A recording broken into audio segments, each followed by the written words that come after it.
Muraho banyarwanda namwe bari hanze y'igihugu muri Deco Green Company Limited. Uyu munsi twagiye Kimisagara ahantu bita Kunaraga, twabazaniye inzu zirimo eshatu ziri mu gipangu.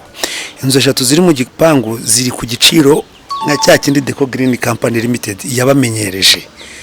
Reka dutembere icyo gipangu tukigeremo, mubanze murebe izo nzu, none twagiye twinjire mu gipangu turebe uko bimeze.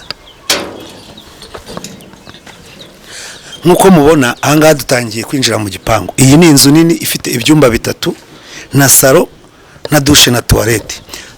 Niyo turaza kwinjiramo kuko hari ahirya murabona harimo izindi nzu ebyiri. Harimo inzu ifite icyumba kimwe na salo, hakaba n'indi ifite ibyumba bibiri na salo. Ariko kubera ko yo ifite abashyitsi irimo baracyaryamye twanze kubakangura, turabanza kubereka iyi nini niyo igaragara neza.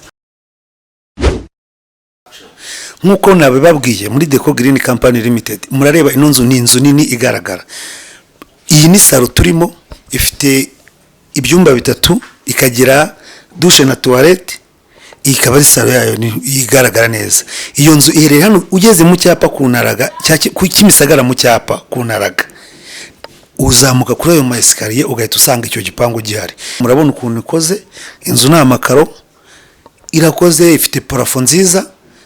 Icyo tubasaba no kuba niba wayikunze watwandikira kuri nimero ubona kuri screen yawe, cyangwa ukatwandikira kuri website yacu